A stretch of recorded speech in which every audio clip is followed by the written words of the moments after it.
Good morning from Thief River Falls, Minnesota. We're about 60 miles from, well, anything really. Canadian border, Fargo, I think, a couple of hours. Grand Forks, North Dakota, where the nearest passenger airport is. And this is the day job. Well, not here, obviously, in the UK. But I get to travel out here once or twice a year to meet with the team that take very good care of us and our customers over in Europe. Normally I arrive on a Saturday, which is what happened yesterday. I got in about midnight last night, and typically just spend a bit of time on a Sunday to acclimatise or acclimate and just adjust ready for the working week. So today I've got an opportunity because we discovered that there's a brewery in town called Rivers and Rails, and I've been speaking to Jonny, one of the owners there, for the last few months. And Jonny's invited us to, or me, I should say, to originally to come over and brew. However, similar to us, there's not an abundance of tanks, and all his tanks are full at the moment. So what we're going to do is make next week a bit easier for him. We're going to do the transfer today, take a look at his gear and his process, really just compare notes. I'm very interested to see a sort of a US similar sized brewery to us, maybe a little bit bigger actually there, but a similar sized brew to us, and just see what's different. And I hope it's interesting to you guys. So I'm just going to hang about here, have to come on down while we wait for Jonny to turn up. Here's Jonny. Sorry, Jonny. Pretty good, buddy. How are you? So yeah, this is our tap house, and so our seating capacity in here is 60, 70, somewhere around there. Right now, there's our beer on tap. There's Anthony, he's one of our beer tenders. Hey, how's it going, Christoph? How about you? Not too bad. So Christoph works at DigiKey too. Hey, Christoph. Everybody works at DigiKey. Yeah, most of the town for sure. So yeah, right now we have some basic ones: porter, blonde, triple, sour. The sour is kind of a rotating one. I've done a mango and a guava. Yep, thank you, Anthony. And then right now I have a strawberry rhubarb, and then probably another mango coming up. Saccharine Juicy is a juicy IPA, and then Saison and Amber. It's an amber ale and not an amber lager. So we have a lot of community that likes lighter beer as well. So having lighter options is definitely key. But it's a hit and a miss. You know, we'll have days where the porter is selling a lot more than the blonde. Yeah. So it's just interesting. A day like today, it's a little cooler outside and it's kind of rainy and gloomy. Today I would probably be drinking a porter, you know, or an amber.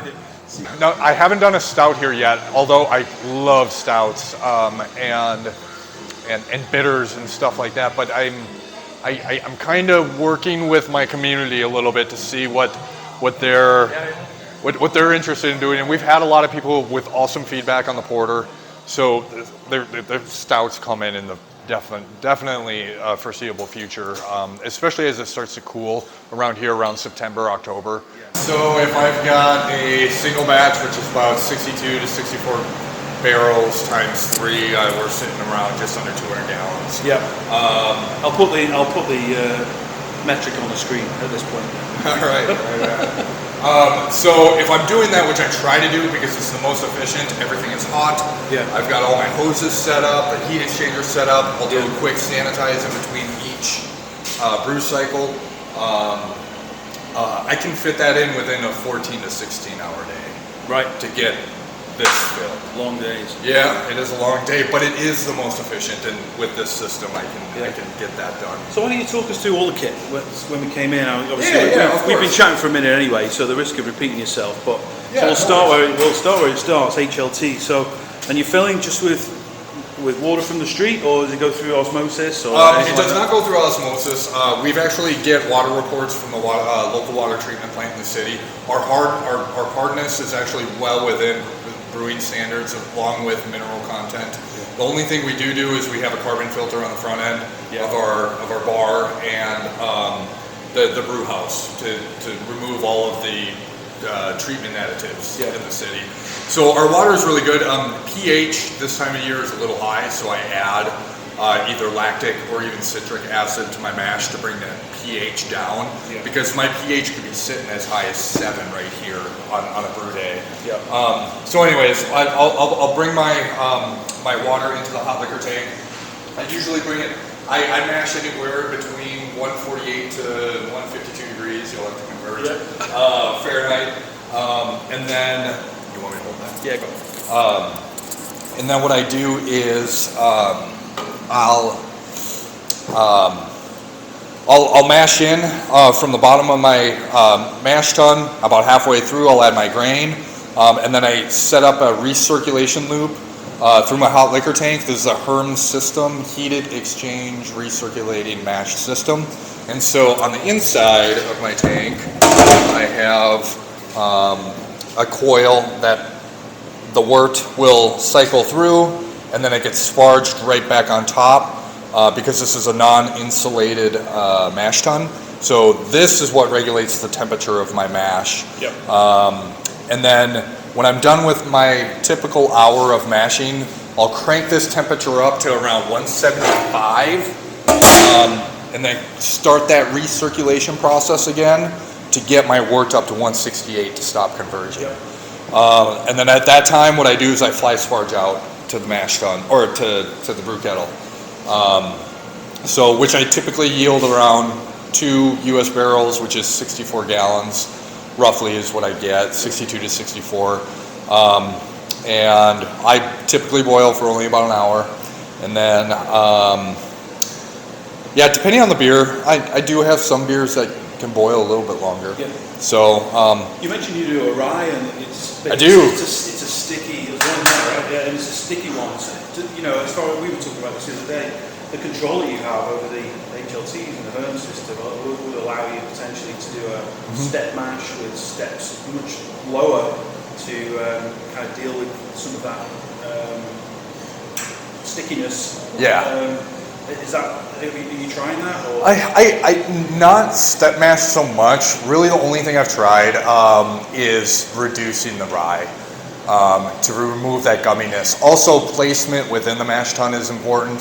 So I try to place the rye malt on top of the rest of the barley grain bill, and that'll kind of keep most of that gumminess up top and not settle towards the false bottom of the mash tun where it gets stuck. Rice hulls are my next step, but step mash I haven't done too much of. I know that it can be controlled fairly reasonable with this by controlling my mash. Well, because my hot liquor tank is regulated with electrical elements. And I set it with the controller here. But also my mash pump is controlled by the temperature of the mash tun. So it'll turn on if it needs to call for temp. So if right now it's set, it's set to 175 because I want to get to 168 at the end of mash. But let's say I've got it set to 152 on my brew day. And if it drops down to 150, it'll turn on, it'll go through the HERM system, it'll sparge, and then that will drive the temp back up. So it's typically on my brew day, I'm balancing between a 2-degree threshold.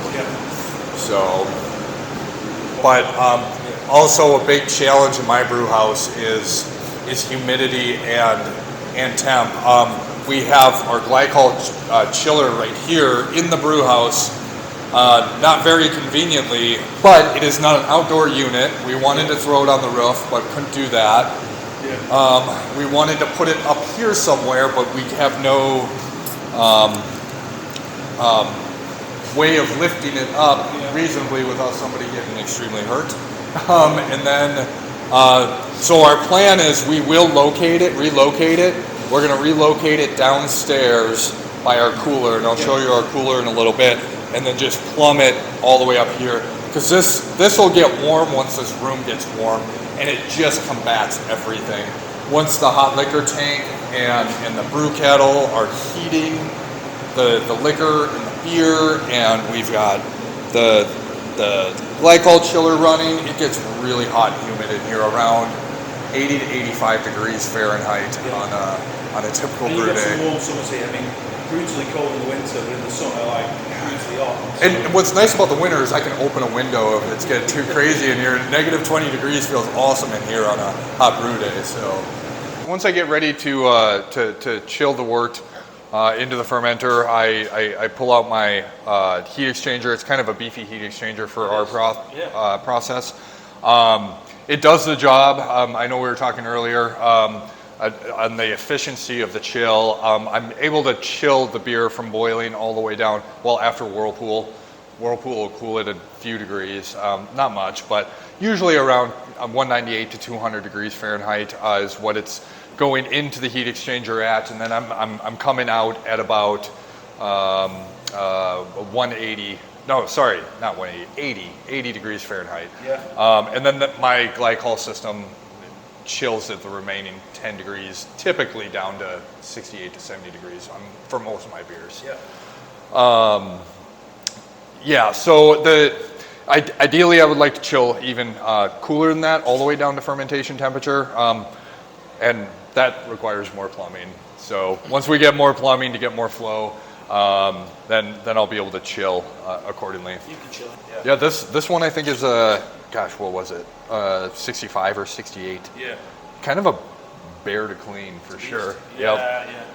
That's actually how I lost my fingernail. Was taking this guy apart and then cleaning it and getting one of these plates back on, and it slipped and got my finger, and so. Brew day injury. Brew day injury. It happens. Blood, sweat, and tears. So I can typically fill on a chill cycle.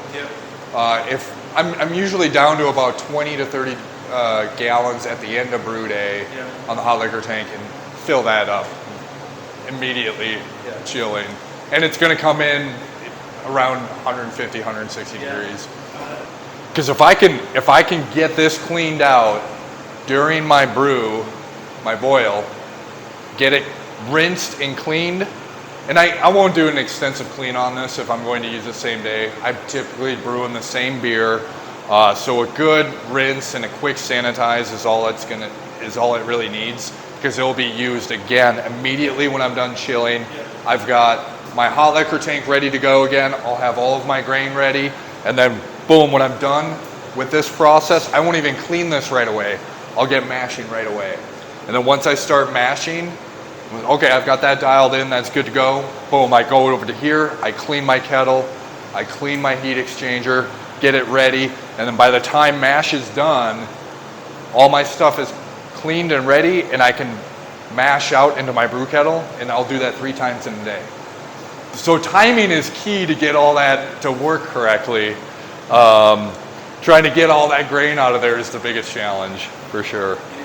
Yeah, it makes for a long day, but it's nice, like I said before, because you don't have to take everything down twice. But yeah, so once we achieve that, then I go into fermenters. Like I said, on a double or a triple day, I'm comfortable filling this guy up with a double or a triple. I try to get a triple for less headroom, and more beer, of course. These ones actually have, because this was the excruciating rye brew day, so my mash out was very slow that day, so I only got 2 barrels of that into here. And then right now I have a Hefeweizen in here. Again, same problems, because I'm pushing about 50 to 60% wheat in this. So I'm learning a lot about gummy grains and my mash potential. So yeah, the Hefeweizen only has a double in it too, and then these are my singles. These are kind of nice. I usually use these ones for souring, because I can only sour 1 batch at a time, which holds up my entire system. So I'll do a kettle sour. And then if I don't, let's say I have enough ingredients for 3 batches of Hefeweizen. I only got 2 in here. So I know that next week I'm gonna have to brew that 3rd, which will go into a single vessel, which will be nice. Same with the rye. U.S. brew barrels, they're two. Yep. So these two fermenters, this is actually a bright tank, and I've got a funny story behind this. But before I get to that, and then they match my brew system. Yep. So these are 6 barrels. Again, I think 62 to 64 gallons typically for these, and then about 180 to 200 gallons to fill these. We bought them used, so it was actually our very first investment when we started this. Just like you, getting brew equipment. There was a brewery that closed down in Fargo, North Dakota, probably about 2.5 hours here from Thief River, and they were kind of upgrading their brew system and going to a different location, and they ran into logistical challenges, so they wanted to get rid of their small brew system as quickly as they could. So we got a fairly good deal on it right before COVID. We bought this in November of 2019, and then we bought the building December or January of 19 into 20.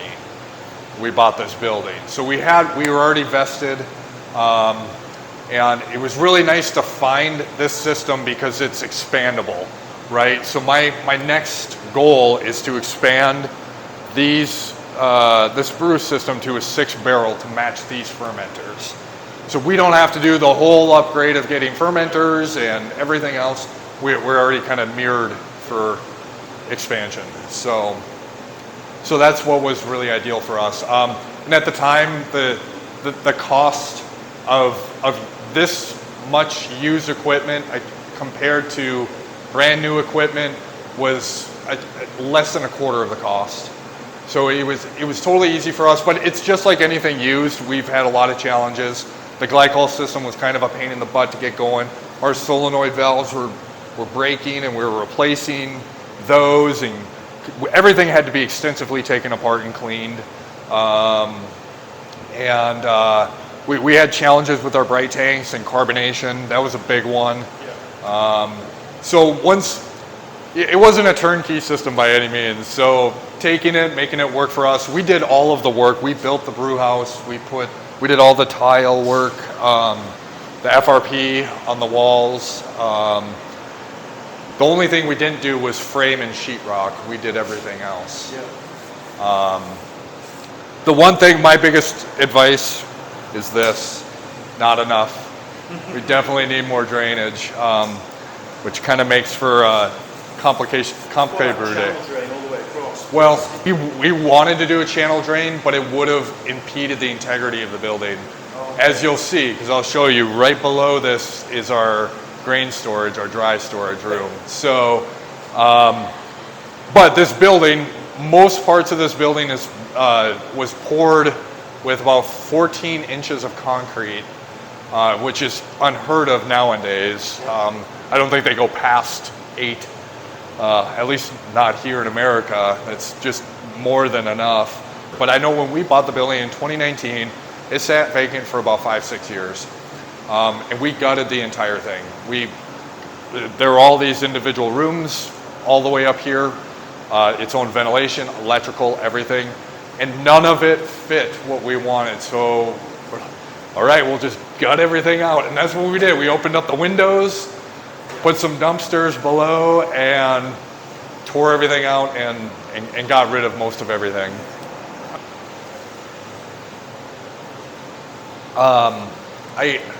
We're really hopeful because the community of Thief River Falls is really interesting and cool, and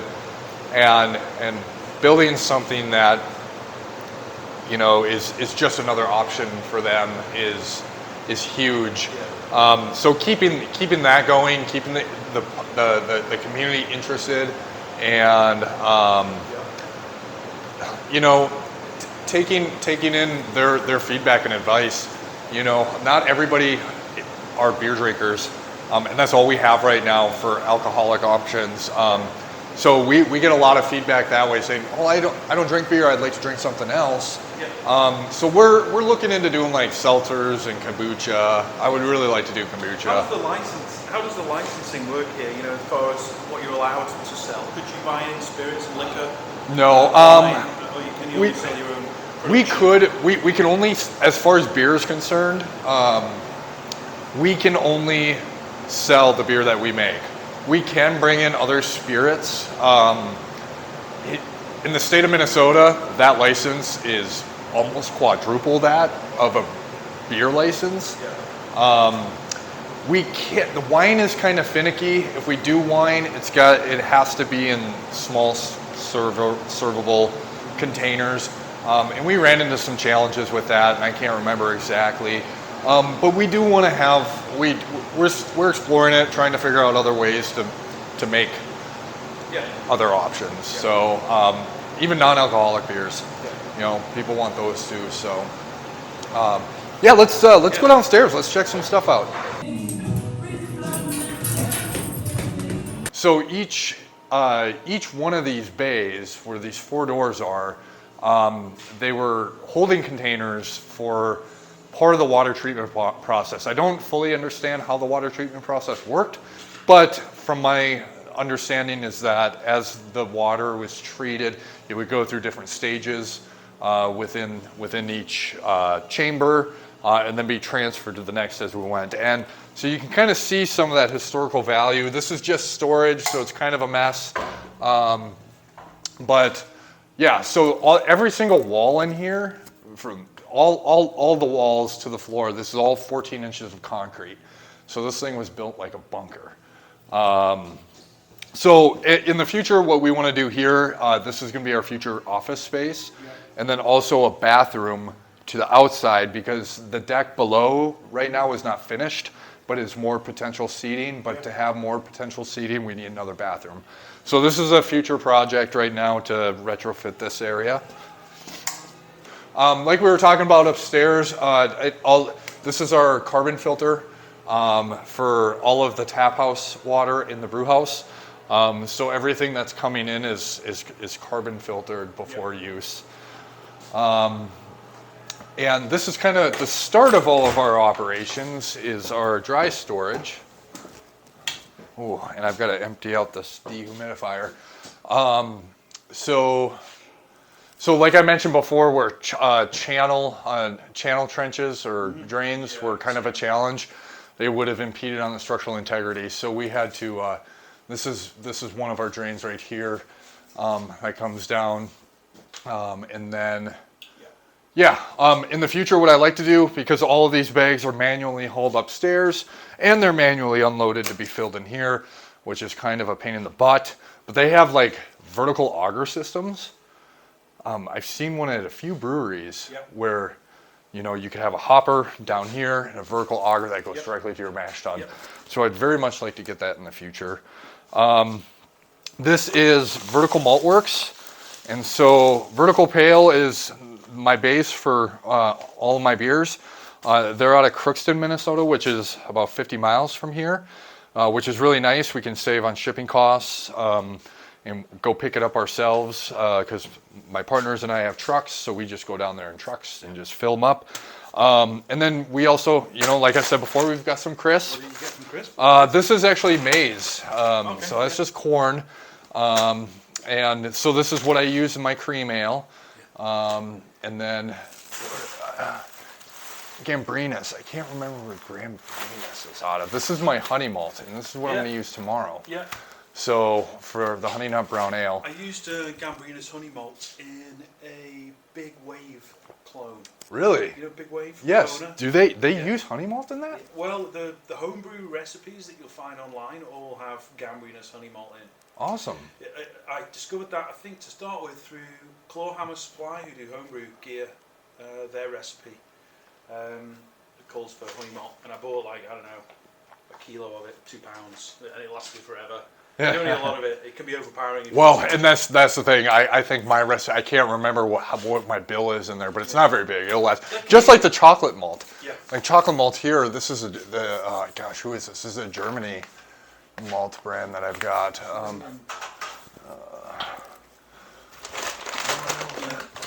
yeah, Ireeks, if I'm saying that correctly. Yeah. Ireeks. Yeah. So yeah, I only used like, what was it? 5 pounds of that in my big batch, which I typically, I don't know, most of my beers are around 150, pound batches. What's funny is you're bringing in corn from Europe. I mean, like America can't make corn. I know, isn't that amazing? Yeah, it's the distribution market, man. It's weird. So, and then Maltworks is our second. So I get my 2-row Pilsner from Maltworks. They're out of Detroit Lakes, Minnesota, which is about an hour and a half from here. Mm-hmm. So again, when we purchase our ingredients, we try to double up on. We'll do one big buy from both Vertical and Maltworks. We'll do a day trip out of it. We'll drive around, pick up all of our ingredients, and then BSG Brewer Supply Group is where I get the crisp and the Gambrinis and everything else, all of the specialty stuff, but also hops. Ideally, these should be in a freezer. We've got a commercial freezer coming. We can't use just a regular at-home freezer here. It's got to be a special. Commercial. Yeah, and so they're super expensive, so we waited a little bit on a freezer. We've got one coming. So, but I do vacuum seal everything, and I haven't noticed too much of a change. So, as far as flavor quality with the hops. But yeah, so I have this. I'm actually pretty low right now. I haven't had to order hops in a long time because we get them in 11-pound bags. So they go a very long way. I have Green Bullet, Cascade, Centennial, Nelson Sauvin, Mosaic, Citra, Crystal, Eldorado, Holotar, Willamette, Sterling, and Tet. Yep. So, yeah. And then this, I've got to brag about this. This out of Maltworks. The Maltster at Maltworks is he's an artist. The Maltsters are artists as well, man. They can do some really cool stuff. This is I'm trying to find the tag. Oh, okay. So this is Cara Ruby, and I use this in the amber, my sour, and then the porter as well. It's ideal for reds and ambers, but it is so amazing. Here, try a little. Smell it from here. Yeah, I just got it then. And try a little bit of that.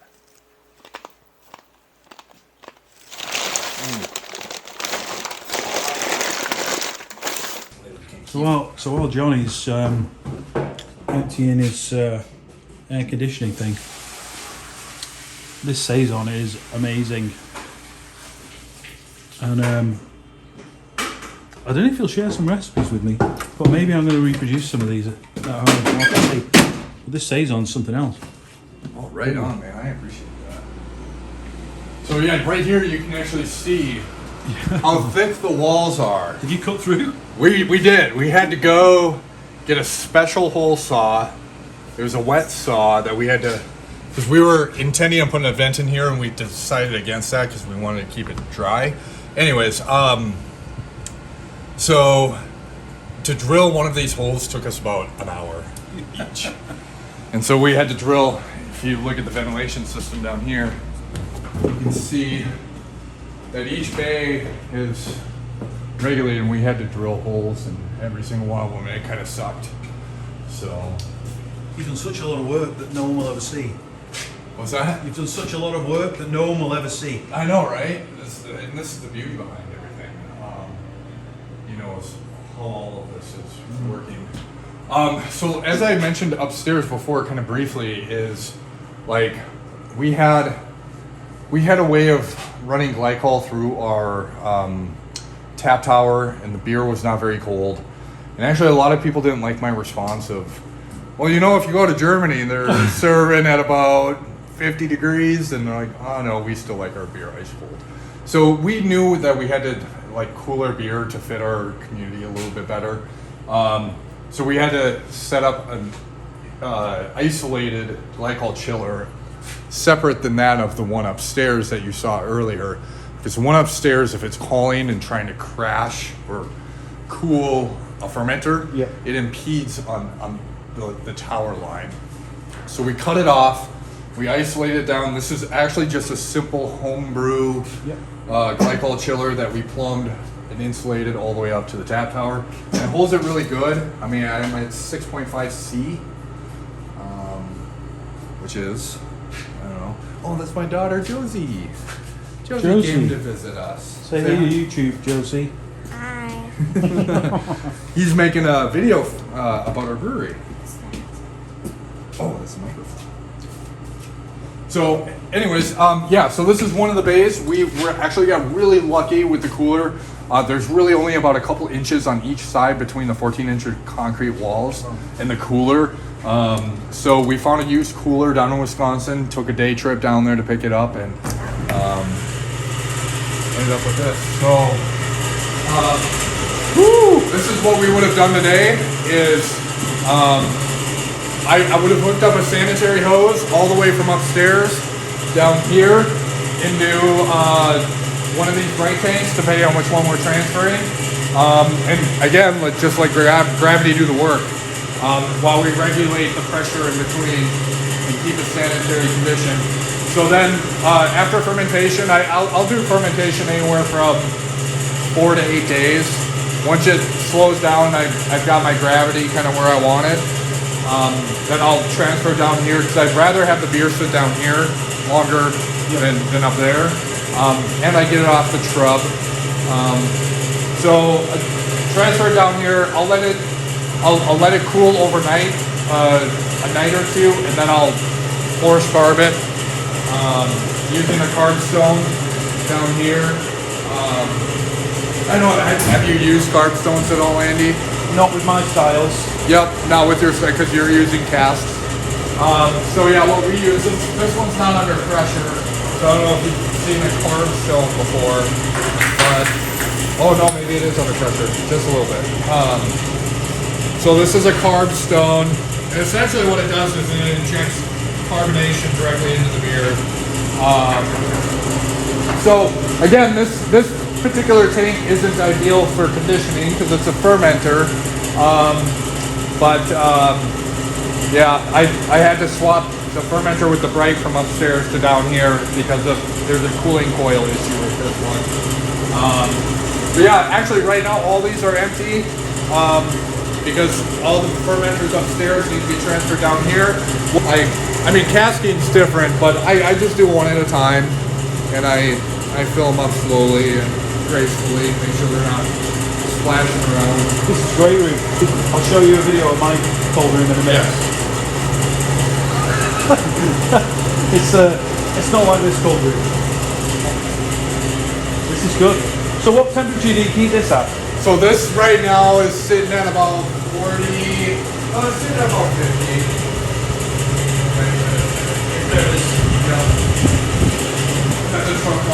So these are fobs. These are really nice. So what this allows, so it's 10% nitrogen, 90%. Well, it could be 80-20, 90-10 nitrogen to CO2 because we have a vertical draw. So the nitrogen actually helps transport the beer a little bit versus CO2 pushing and agitating it so much. And so anyways, if a keg goes dry, what this does is this floater drops, and then it'll stop the flow from upstairs, so that it doesn't, when you kill a keg and it starts spitting out everywhere, that doesn't happen. So if it kegs, or if it kills a keg, it just stops immediately. So we just discovered a gas problem. There's no gas going to some of the kegs, so it's nice to be. Whoa! So we're just fault finding. So we got gas out. You check that by disconnecting that there, and this line here, the one that goes through the wall. You just check that. It goes over there. There's gas out of there. But for some reason, this feeds into here and then out of here. So I'll show you again. This feeds into here and then out of here. and there's no gas at the end of that for some reason, so potentially this has failed. I hope not.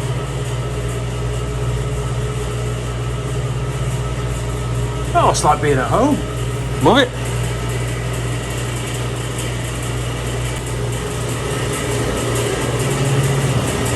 So if we start right at the end, the gas for all of the kegs, these are the last two regulators, runs along there, through these four, and adjusting this, the first one on the run, there's no movement at all. So either this one's failed and the rest of them along the row are down because this has failed, or there's no gas getting through here. So if we follow this line back,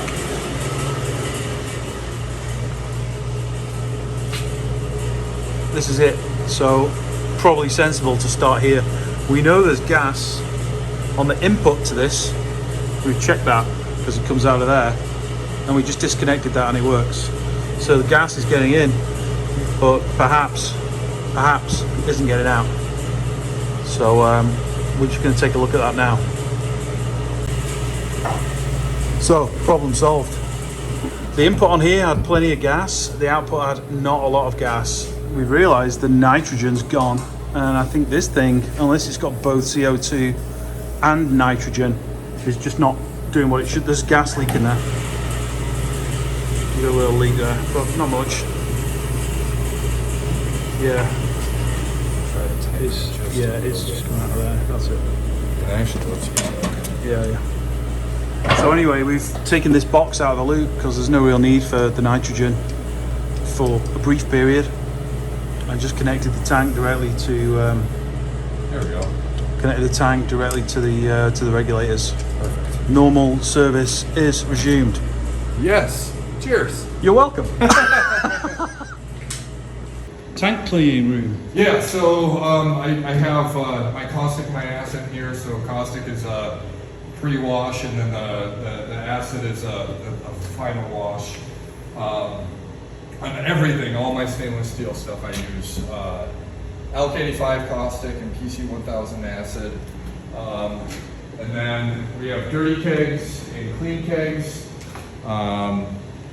So same thing with all of our kegs. I do caustic acid and sanitize. Yep. And then part of the benefit of the equipment buy-in was this thing, which is awesome. It's a keg cleaner, so it uses Sankey valves, just like our tap lines. Yep. And it has this reservoir down here that maintains temperature for the caustic and the acid. And it just does a continuous burst loop on it. Yeah. And you can turn cleaning kegs from, I mean, I don't know how long it takes. I've kind of been spoiled with this machine, but I mean, we can clean about 20 kegs an hour. Okay. It's pretty awesome. Yeah. So I'm at 8 casks.